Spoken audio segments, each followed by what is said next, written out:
Hi everyone, today I am discuss about law of radioactive decay.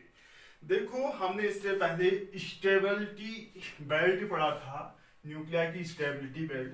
देखो कोई particular Nucleya कब DK होगा ये कोई पता नहीं है, तो उसके कुछ स्टैटिकल्स रूल हैं कब डीके होगा, कैसे डीके होगा, तो उसको हम डिस्कस करने जा रहे हैं।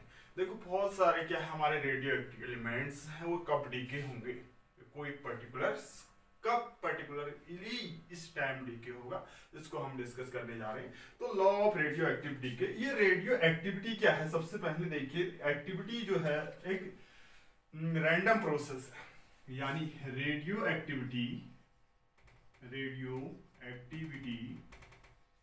Is a random process. क्या है, एक रैंडम प्रोसेस, कभी भी हो सकती है random process.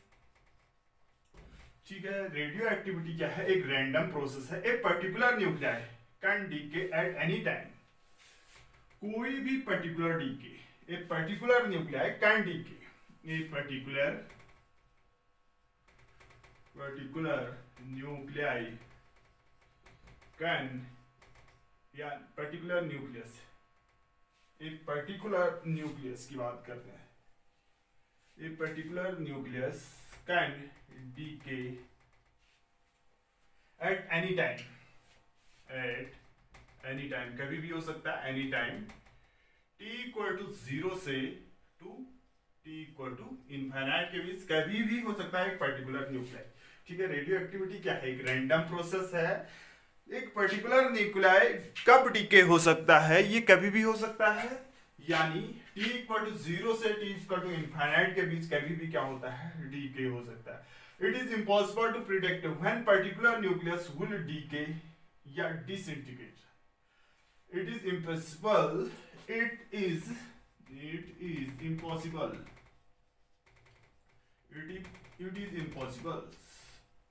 it is impossible to predict when, impossible to predict when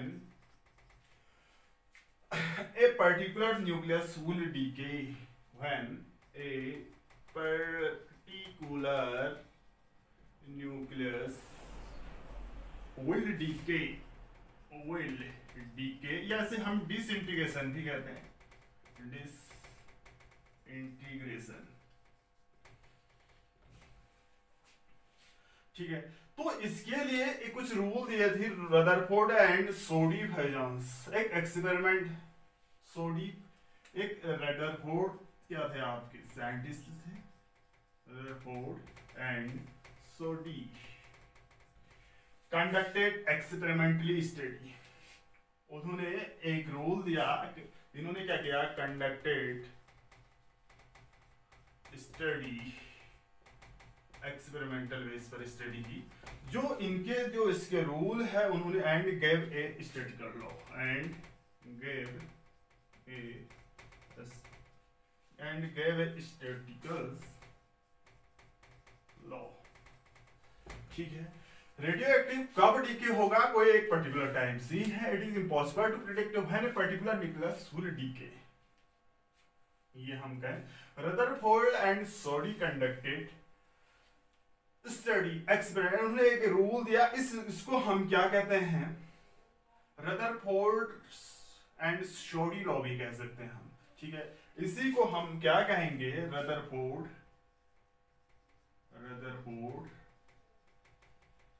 and Soddy law.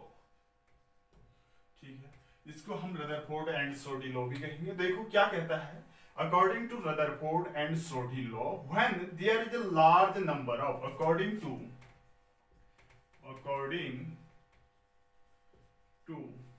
सोडी-वाइजन्स rules, when there is a large number of, when there is a large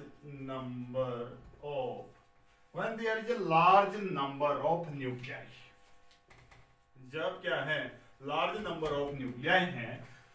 देखो according to Rutherford and Soddy law, when there is a large number of nuclei, then rate of decay या disintegration, rate of decay या इसको हम कहते हैं disintegration, dish क्या कहेंगे, disintegration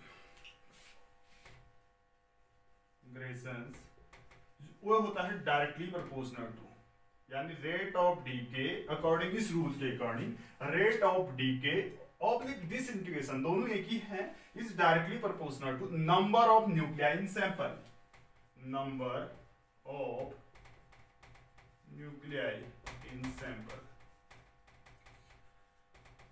ये क्या है आपका रदरफोर्ड एंड सोडीज लॉ है, ये है law of radioactive decay की बात आती है, ठीक है।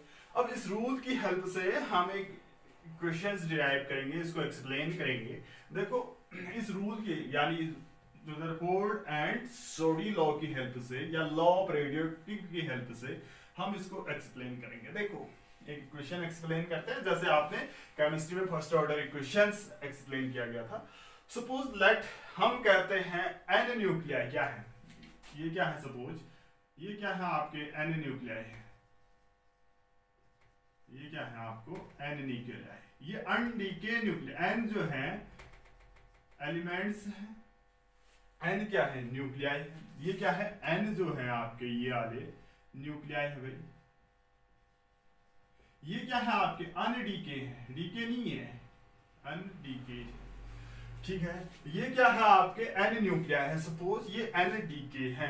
लेट इन टाइम dt की बात करते हैं, dt टाइम की, एन न्यूक्लियाई है, let in time dt, N nuclei है, let in time dt, D N nuclei क्या है आपके डीके हो रहे हैं, dt टाइम में डी एन न्यूक्लियाई क्या हो रहे हैं आपके डीके हो रहे हैं भाई, या डिसइंटीग्रेशन हो रहे हैं, यानी एन न्यूक्लियाई एन क्या है न्यूक्लियाई एन डीके है, dt टाइम में क्या हो रहे हैं डी एन न्यूक्लियाई डीके हो रहे हैं, तो इसका रेट ऑफ डीके क्या होगा भाई, देखो रेट ऑफ डीके किसे कहेंगे, रेट ऑफ डीके, देखो फॉर्मूला आपको आता है, rate of decay means number of nuclei decay, कितने टाइम में कितने न्यूक्लियाई डीके हो रहे हैं, सबसे बड़ी बात है। तो number of nuclei, number of nuclei decay upon time, इसी को तो कहेंगे रेट ऑफ डीके, क्या कहेंगे number of nuclei decay upon time, कि इतने टाइम में कितने कितने न्यूक्लियाई डीके हो रहे हैं। तो ये क्या होता है आपका, देखो यहां पर मैं लिख रहा हूं नंबर ऑफ न्यूक्लियाई डीके कितने हो रहे हैं, डी एन हो रहे हैं, कितने टाइम में dt टाइम में हो रहे हैं, कितने हो रहे हैं dt टाइम में। देखो अब कहीं कहीं ये क्या होता है, किताबों में क्या लिखा रहता है रेट ऑफ डीके, ये नेगेटिव साइन हो रहा है। देखो यहां पर क्या हो रहे हैं न्यूक्लियाई कम हो रहे हैं, तभी ये नेगेटिव साइन हमने यहां पर ऐड किया गया है। क्या कर रखा है, जो नेगेटिव साइन क्यों लगा है, क्योंकि यहां पर न्यूक्लियाई क्या हो रहे हैं कम हो रहे हैं, ठीक है। देखो फ्रॉम इस रूल से, फ्रॉम रदरफोर्ड एंड सोडे लॉस, देखो रेट ऑफ डीके हमारा निकला है, वो किसके डायरेक्टली प्रोपोर्शनल है, number of nuclei in sample, sample में हमारे कितने न्यूक्लियाई हैं एन सैंपल, एन है, तो माइनस जो डी एन अपॉन dt होगा, वो rate of decay D N upon dt है, डायरेक्टली प्रोपोर्शनल है number of nuclei in sample, sample में कितने न्यूक्लियाई हैं डायरेक्टली प्रोपोर्शनल टू एन है, ये लिख सकते हैं। अब यहां पर हम प्रोपोर्शनलिटी साइन हटाते हैं, तो यहां पर क्या आएगा minus D N upon D T is equal to lambda N आता है, क्या आता है लैम्डा एन। लैम्डा क्या है, डीके कांस्टेंट या डिसइंटीग्रेशन कांस्टेंट या रेडियो एक्टिव कांस्टेंट। लैम्डा क्या है यहां पर, देखो lambda is equal to decay disintegration integration या रेडियो एक्टिव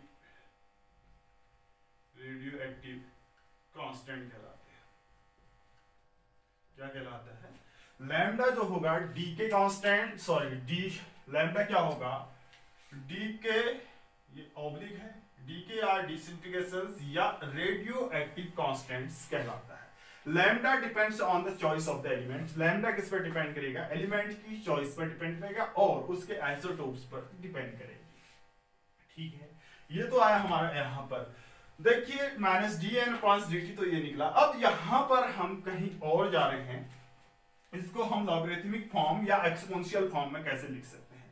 देखो इसको मैं d minus D N upon क्या लिख दे रहा हूं, suppose D N upon N इसके नीचे में ला रहा हूं। देखो यहां से this implies that D N upon N is equal to minus lambda into D T लिख सकते हैं। अब देखो हम टोटल फाइंड कर रहे हैं। देखो जब टाइम क्या है, इसको भी इंटीग्रेशन कर रहे हैं, इसको भी इंटीग्रेशन कर रहे हैं। ध्यान दें यहां पर जब टाइम जीरो है, t इक्वल टू क्या है, जीरो है, तो उस टाइम इनिशियल न्यूक्लिया कितने हैं हमारे पास, n not, suppose n not. Time zero पर इनिशियल न्यूक्लिया क्या है, n नॉट है। t टाइम पर ये कितने हो जाते हैं आपकी, n हो जाते हैं, ये ध्यान में रखा होगा। डी एन अपॉन एन, मैंने इसको n नीचे लाया लैम्डा, फिर इंटीग्रेट किया कहां से, let t equal to zero पर नंबर ऑफ न्यूक्लिया क्या है, n not, and t equal to t पर नंबर ऑफ न्यूक्लिया क्या है, n है। तो हम इसको डिफरेंशिएट कर, सॉरी इंटीग्रेट करते हैं। ये फॉर्मूला होता है integration 1 upon x is equal to होता है log ex होता है, यहां 1 अपॉन n इक्वल टू होगा आपका, this implies that log base to e n हो गया। ये वेरी करेगा आपका कहां से, n नॉट से n के बीच, यहां पर क्या हो जाएगा आपका माइनस लैम्डा, t की पावर जीरो है तो t हो जाएगा माइनस लैम्डा इंटू टी, ये हो जाता है आपका जीरो से t। अब लिमिट को वेरी कर देते हैं यहाँ पर, this implies that upper limit minus lower limit log e n minus log e n not बराबर माइनस लैम्डा टी हो जाएगा, क्योंकि लैम्डा टी माइनस जीरो है तो ऐसा ही होगा। तो यहां से log m minus log n की प्रॉपर्टी से हम क्या लिख सकते हैं, देखो log e base n upon n naught लिख सकते हैं is equal to minus lambda T, log m naught n is equal to minus lambda T. देखो ये तो हो गया आपका लॉगरिथमिक फॉर्म्स। अब देखो इसको एक्सपोनेंशियल फॉर्म में हमने लिखना है, तो ये क्या होगा आपका n upon n not, n upon n not को हम निकालना चाहते हैं तो ये एक्सपोनेंशियल में चले जाएगा, ये एक्सपोनेंशियल पावर हो जाएगी इसकी। This implies that n upon n naught is equal to ये हो जाएगा e की power minus lambda T. This implies that n is equal to n naught e की power minus lambda T, cross multiply कर दिया, cross multiply कर दिया गया। n क्या है, number of nuclei left in undecay, ये क्या है, number of nuclei left undecay at time t है। और n नॉट क्या है आप ये जानते हैं, हम n नॉट क्या है, initial number of nuclei, initial number of nuclei at t equal to 0 पर। ये तो क्या है आपके इक्वेशंस आए लॉ ऑफ रेडियो एक्टिव, इसको हमने एक्सपोनेंशियल फॉर्म में क्या क्या इक्वेशन किया। देखो t इक्वल टू 0 पर क्या हो रहा है, n equal to n naught क्या है, न्यूक्लियाई क्या हो रहे हैं, डीके हो रहे हैं। तो कब पूरा डीके होगा, ध्यान रहे, ये आप रेज कर रहा हूं मैं। देखो t equal to T naught की बात कर रहे हैं, ये यूजफुल होंगे हमारे। देखो t is equal to T naught, t is equal to T naught पर, t is equal to sorry 0 पर क्या हो रहे हैं, नंबर ऑफ न्यूक्लिया जो हो रहे हैं, कितने जो हो रहे हैं, डीके n नॉट। तो कब ये पूरे के पूरे क्या होंगे, डीके होंगे। देखो t is equal to infinite पर ये पूरे के पूरे डीके होंगे, कैसे होंगे, देखिए t इक्वल टू इनफाइनाइट पर क्या हो गया, n इक्वल टू क्या हो जाएगा, 0 हो गया, ये कंप्लीट क्या हो जाएगा, कंप्लीटली क्या हो जाएंगे आपने, ये कंप्लीट डीके हो जाएगा इस कंडीशन में। ठीक है, ये क्या हो जाएगा आपका कंप्लीट डीके होगा। कैसे होगा देखो, ई की पावर है, ई की पावर इनफाइनाइट है माइनस इनफाइनाइट, ठीक है। ये क्या होगा 1 अपॉन ई की पावर इनफाइनाइट, जो क्या होगा टेंस टू क्या होती है आपकी 0 होती है। 0 से हम n नॉट को मल्टीप्लाई करेंगे तो इस कंडीशन में क्या होंगे आपके कंप्लीट डीके होंगे। देखिए इसके बाद आता है ग्राफ, यानी n वर्सेस t में ग्राफ ऑफ बिटवीन n क्या है nuclei, number of nuclei and decay versus t, इस टाइम के बीच एक ग्राफ ड्रॉ करने जा रहे हैं। देखो यहां पर हमें क्या लिखना है, नंबर ऑफ एनडीकेस की बात कर रहे हैं। ये क्या है आपका नंबर ऑफ एनडीके, एन ऊपर की ओर जा रहा है, यहां पर क्या हो रहा है आपका टाइम होगा। कब ये क्या होंगे, पूरा का पूरा डीके होगा। देखो कब कंप्लीट डीके होगा, कुछ इस टाइप से आ रहा है, यानी एन नॉट यहां पर है, यहां से क्या हो रहा है डीके हो रहा है। ये कहां पर होंगे आपके अनडीके, यानी इनफाइनाइट पर क्या होंगे अनडीके होगा, ठीक है। इनफाइनाइट पर अनडीके होगा, ठीक है। ये एन नॉट है, इनफाइनाइट पर क्या होगा आपका एनडीके होगा, ठीक है। ऐसा कर्व ड्रॉ होता है। देखो इसी में हम लैम्डा को हम डिफाइन भी कर सकते हैं, डिफाइन डीके कांस्टेंट जो टी होता है वो होता है 1 अपॉन लैम्डा के इक्वल रखते हैं हम, T equal to 1 upon lambda. Then from equations इस पर यहां पर चलते हैं, इसमें रखते हैं तो n इक्वल टू क्या हो जाएगा आपका n नॉट e की power minus lambda into 1 upon lambda. तो ये क्या हो जाएगा, लैम्डा से लैम्डा का कैंसिल होगा, n नॉट अपॉन e बचेगा। 1 अपॉन e की जो वैल्यू होती है ये होती है आपकी 0.368, 0.368, ये n नॉट आ जाता है 0.368 n नॉट।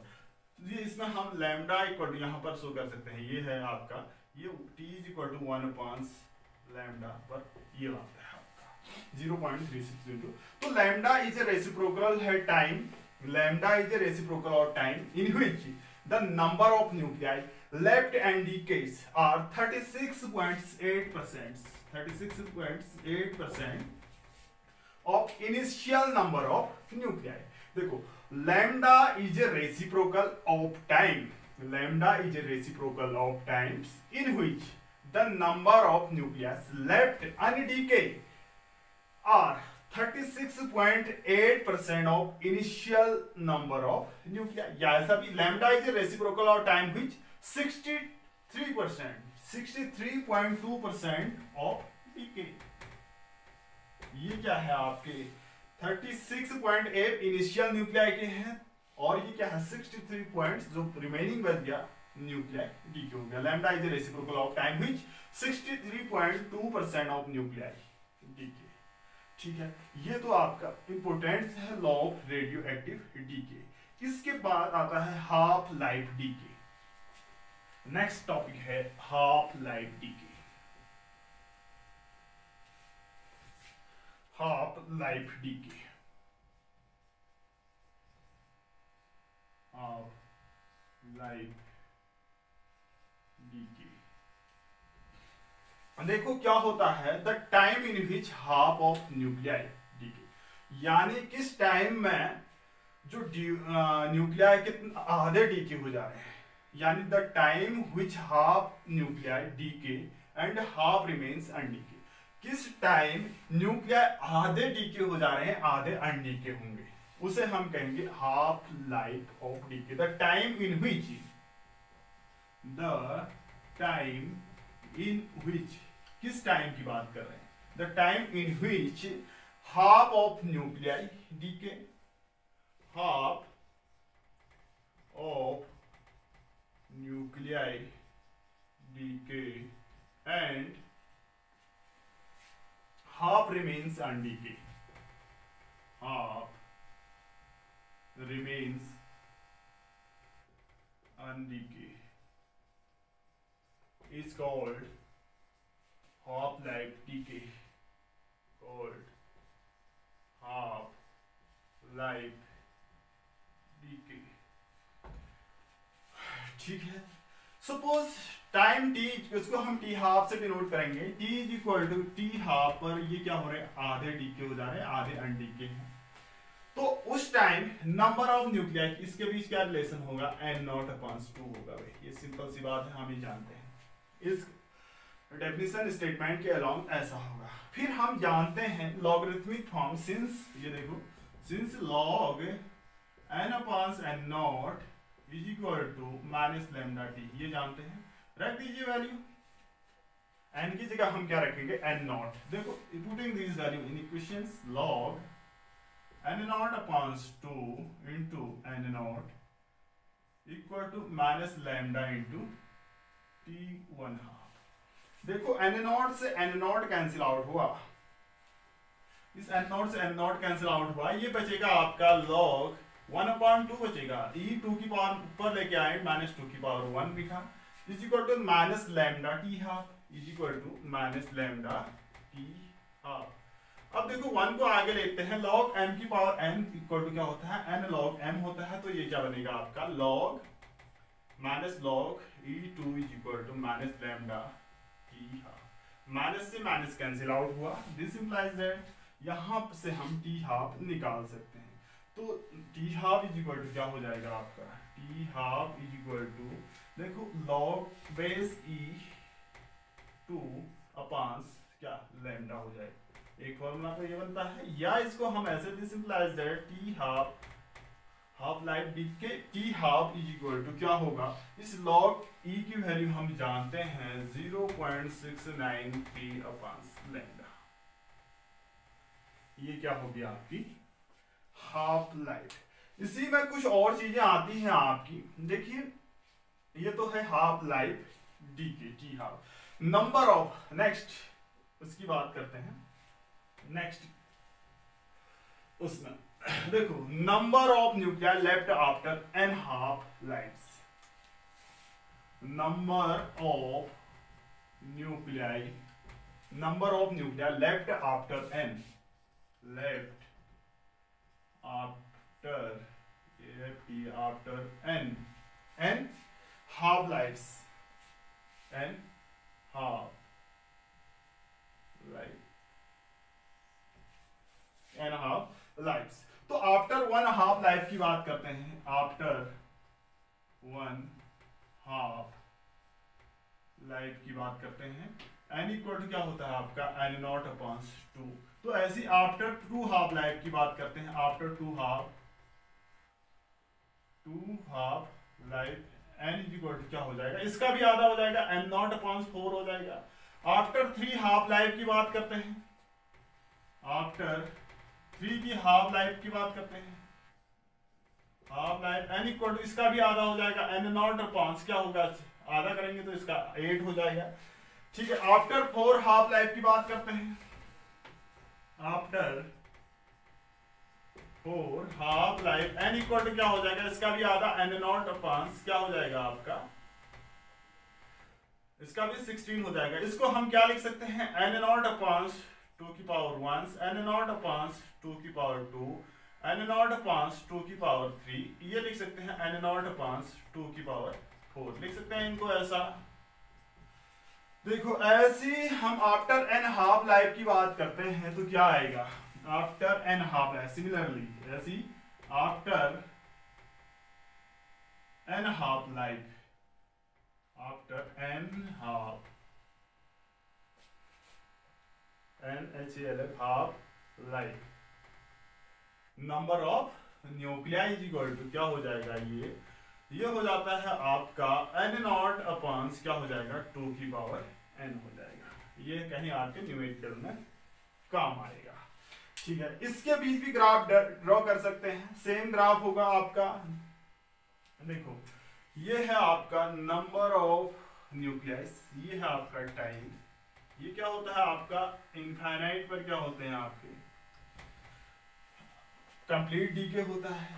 तो ये देखो n नॉट, देखो n नॉट अपॉन ये देखो n नॉट अपॉन यहाँ पर आएगा, n नॉट फिर ऐसे डिक्रीज होते जाएंगे।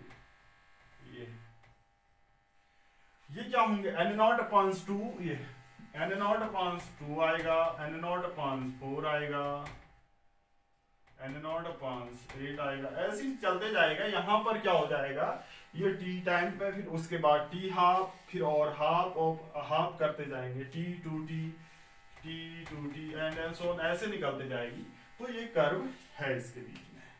नेक्स्ट टॉपिक है आपका रेडियो एक्टिविटी। ये activity of radio active substance कह सकते हैं, activity of radio active substance. Activity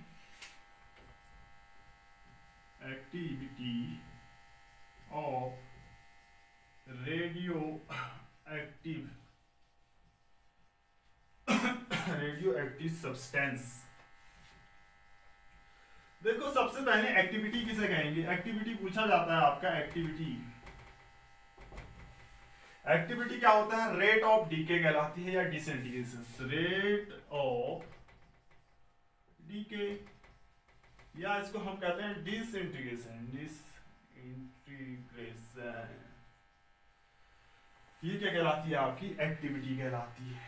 ठीक है, इस एक्टिविटी को हम आर से डिनोट करते हैं, एक्टिविटी को आर से डिनोट करते हैं। तो आर इज इक्वल टू, मैंने कहा था, rate of decay oblique disintegration. Rate of decay oblique disintegration होता है minus D N upon D T, हम ये डिस्कस कर चुके हैं, minus D N upon D T. ठीक है, ये पहली इक्वेशन आ जाती है आपकी यहां से। ठीक है, तो by law of radioactive decay से, by law of radioactive decay से क्या आता है, जो रेट ऑफ डीके होता है डायरेक्टली प्रोपोर्शनल होता है number of nuclei in samples, या यहां से हम क्या लिख सकते हैं, minus D N upon D T is equal to क्या होगा आपका, लैम्डा एन होता है, ये हम पढ़ चुके हैं। लैम्डा एन इक्वेशन 2 हो जाता है। तो देखो इक्वेशंस, इन दोनों इक्वेशन से, from equation 1 and 2, from equation 1 and 2 से क्या लिख सकते हैं, आर इज इक्वल टू, हम क्या लिख सकते हैं, लैम्डा एन भी लिख सकते हैं, R is equal to lambda N, activity is equal to इतना लिख सकते हैं। तो इससे पहले हमने एक चीज और पढ़ी थी, n equal to N nought, n equal to N nought E की पावर माइनस लैम्डा टी पढ़ी थी। तो यहां पर n की वैल्यू रख देते हैं, putting these value in equations यहां पर। तो r इज इक्वल टू क्या आ जाएगा, r is equal to lambda N nought E की पावर, तो r is equal to lambda N nought E की पावर माइनस लैम्डा टी। देखो सिंस हम ये जानते हैं n की वैल्यू यहां पर रखी तो ये आया। ठीक है, इनिशियली हम बात कर रहे हैं, initially t is equal to 0 पर, t इक्वल टू 0 पर इनिशियल कंडीशन की बात कर रहे हैं, इनिशियल कंडीशन पर बात कर रहे हैं। तो उस time r is equal to कितना होगा, t 0 होगा, e की पावर 0 हो जाएगी, r equal to lambda N naught होगा। तो r इज इक्वल टू क्या होगा, लैम्डा एन नॉट होगा। तो इनिशियल एक्टिविटी कहलाएगी, क्या कहलाएगी, इनिशियल एक्टिविटी, जिसे हम आर नॉट से कहेंगे इनिशियल एक्टिविटी। जिसे क्या कहेंगे, initial activity, R equal to lambda R naught, putting this value in equations after T time पर एक्टिविटी, आफ्टर टी टाइम पर रेडियो एक्टिविटी आर होती है, R equal to lambda N naught की value हम क्या रखते हैं, आर नॉट ई की पावर माइनस लैम्डा। ये इक्वेशन आती है आपकी इक्वेशन x। ठीक है, एक्टिविटी आफ्टर टी टाइम पर ये एक्टिविटी होगी। ठीक है, इसके अलावा हम इसमें कर्व भी ड्रॉ कर सकते हैं। देखो सेम कर्व होगा, यानी एक्टिविटी और टाइम के बीच कर्व ये t है और ये r है, यहाँ पर r नॉट है, ये डीके हो रहा है एट, ऐसे डीके होगा, इनफाइनाइट तक क्या होगा आपका डीके होगा। तो इसको हम ये टी है भाई, टी इधर को है, ऐसे भी लिख सकते हैं 36.6 आर नॉट होगा, T equal to 1 upon lambda पर होगा, ऐसे ही निकाल सकते हैं हम। यानी ये कर्व है, एक्टिविटी और टाइम के बीच कर्व है। अब देखो इसकी यूनिट की बात करते हैं, इसकी यूनिट आर की यूनिट क्या होगी, यूनिट की, तो इसकी यूनिट अलग अलग होती है। पहली यूनिट होती है, देखिए फर्स्ट यूनिट है आपकी बैक्यूरल, क्या है, बैक्यूरल है, जिसे हम BQ से डिनोट करते हैं। 1 BQ is equal to becquerel is equal to क्या होता है भाई, 1 BQ इज इक्वल टू क्या होता है, 1 disintegration per second, 1 disintegration per second, ठीक है, 1 डिसइंटीग्रेशन पर सेकेंड। दूसरी यूनिट है इसकी Rutherford, Rutherford 1 Rutherford is equal to क्या हो जाएगा आपका 10 की पावर 6 डिसइंटीग्रेशन पर सेकेंड, या इसको हम लिख सकते हैं 10 टू दी पावर 6 क्या लिख सकते हैं, BQ लिख सकते हैं बैक्यूरल। ये तो है एक्टिविटी की यूनिट। नेक्स्ट है आपका क्यूरी, 1 क्यूरी की बात कर रहे हैं, 1 क्यूरी, इसकी यूनिट क्या हो जाएगी आपकी, 1 curie is equal to 3.7 into 10 to the power 3.7 into 10 to the power 10 disintegration per second, 10 to the power 10 disintegration per second, या 3.7 लिख सकते हैं 3.7 इंटू 10 टू दी पावर 10 क्या BQ बैक्यूरेंस। तो ये तो है एक्टिविटी, किसी radio activity of radioactive substance, ये होती है क्या होती है, रेट ऑफ डीके या डिसइंटीग्रेशन कहलाती है। इसके बाद लास्ट टॉपिक बचता है एवरेज और mean life of decay. Last topic है रेडियो एक्टिविटी का, एवरेज और mean life decay, AVRAG, average और mean life of decay, life of decay, इसे हम टाउ से डिनोट करेंगे, ठीक है। It is the average of life all the nuclei, all nuclei का एवरेज लाइफ उस जिस सैंपल में है उसे कहते हैं एवरेज। देखो it is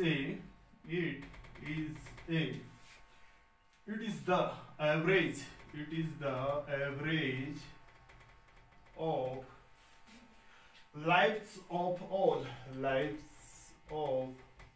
all the nuclei in the sample, all the nuclei in the sample is called क्या, एवरेज लाइफ। तो इसके बीच में हमने एक रेडियो एक्टिविटी पढ़ी थी, इसके बीच डिसइंटीग्रेशन क्या होता है, यहाँ से यहाँ तक डिसइंटीग्रेट हो रहे हैं आपके इनफाइनाइट तक, मिलेगा नहीं, ये क्या है T इक्वल है, ये N है और ये क्या है आपका N0 है, ठीक है। इस दौरान कितने होंगे, जो टाउ होगा ये होता है रेसिप्रोकल ऑफ किसका, डी के कांस्टेंट, यानी एवरेज लाइफ जो होती है टाउ इज इक्वल टू क्या होता है 1/λ होता है, ठीक है। जो एवरेज लाइफ होती है वो ग्रेटर देन होती है, ध्यान रखें एवरेज लाइफ जो होगी आपकी, एवरेज लाइफ ग्रेटर देन होगी हाफ लाइफ से। देखो आप, मैंने कहा टाउ इतना है, अब लैम्डा की वैल्यू हम निकाल चुके हैं भाई, टाउ इज इक्वल टू क्या होगा 1/λ की वैल्यू हम निकाल चुके हैं 0.693/T निकाल चुके थे। और यहां से क्या हो जाएगा, टाउ इज इक्वल टू क्या हो जाएगा आपका, tau is equal to T12 क्या आ जाएगा, T12 0.693। This implies that tau means आपका एवरेज और mean life decay, tau is equal to क्या आता है, 1 को हम डिवाइड करेंगे तो 1.443 इंटू T, ये क्या होगा आपका एवरेज और mean life, average life is greater than half life, यहां से ये कंक्लूड होता है।